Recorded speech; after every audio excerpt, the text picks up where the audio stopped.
Información de cabina entrada en pista para despegar con vuelo.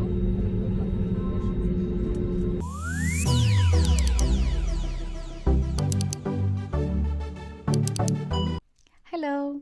Today I'm going to share how our trip to Egypt was and provide some tips that I'm sure will help you when planning your own trip. Our journey began in Cairo. We flew from Madrid, visited the Iberia Lounge and boarded the plane. The flight takes about 5 hours. Although we typically organize our own trips, this time we opted for the support of a travel agency. For a trip like this, it is highly recommended to go with an agency.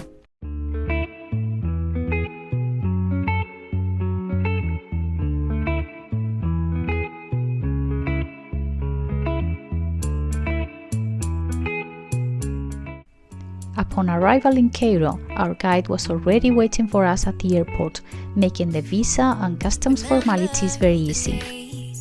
From there, we were taken to our hotel, the Sheraton Cairo. You can find a full video about the hotel on my channel. After spending our first full day in Cairo exploring Saqqara, Memphis and Giza, we set sail the next day for a Nile cruise. The airport is quite basic, so it's advisable to bring something to eat, as the food options are limited and not very good. The flight with Egypt Air was not the most luxurious, but it was short and fast.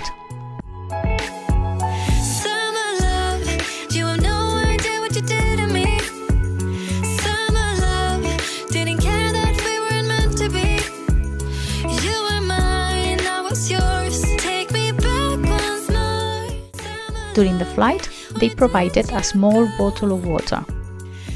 Our Nile cruise itinerary included Luxor, Edfu, Komombo and Aswan. And from Aswan, we took a flight back to Cairo. Aswan airport is a bit better and has some stores and cafes. We returned to Cairo to tour all Cairo before heading back to the airport to return home.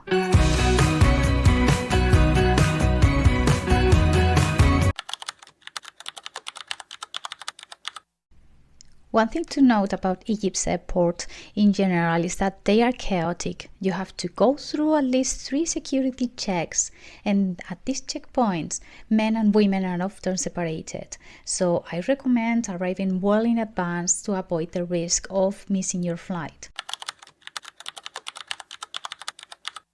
If you come to Cairo, you will see that you have many different options for excursions and visit.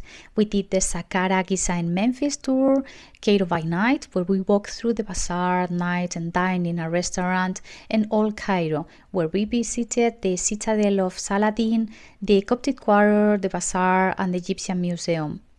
Of these 3, the only one I will not recommend is the Cairo by night.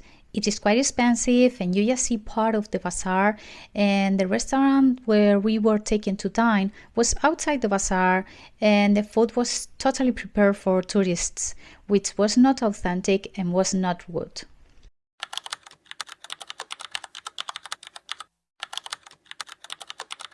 Regarding the bazaar, Egypt has a bargaining culture. Prices are inflated for bargaining, and you should aim to pay 2/3 of the initial price. If you do not feel comfortable bargaining, but you want to buy some souvenirs, you can go to the well-known Jordi's store. There you can buy calmly with visible, adjusted and fixed prices.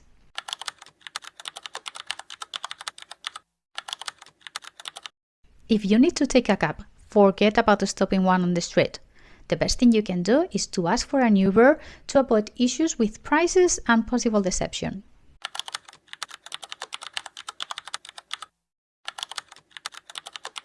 Friday is considered the most virtuous and important day of the week for Islam. It is the day when they gather to pray, so it is normal for stores and bazaars to be closed in the morning. The tap water is not drinkable, so always drink bottled water and make sure you get it unopened. Even when on the Nile cruise, I recommend rinsing your mouth with bottled water when you brush your teeth. During the Nile cruise, we bought 3 1.5 liter bottles for €1 with a little handling, which is a good price.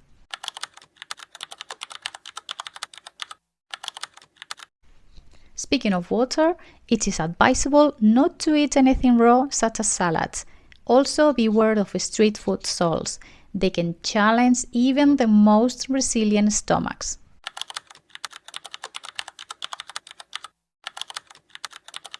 About the meals, in general, those included in the excursions are quite adapted to tourism, and there are usually different options to suit all tastes.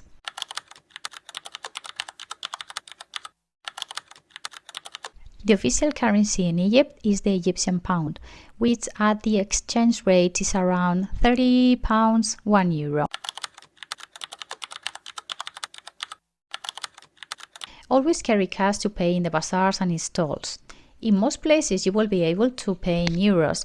They will often ask you to do so because the official currency is very devaluated. Always pay attention to the change you are being given to avoid being ripped off.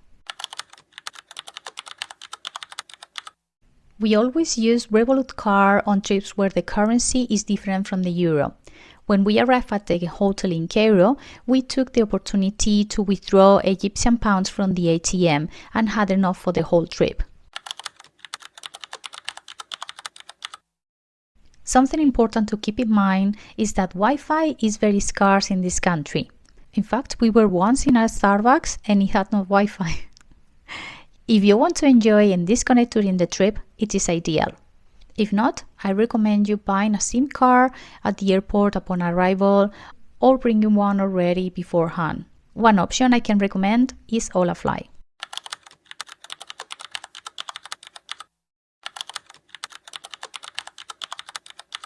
Finally, if the travel agency with which you visit Egypt does not include it, I strongly recommend taking out a travel insurance. The one we have used on occasion is Yati. Although we have not needed to use it so far, it provides great security to know that if something happened, you are covered.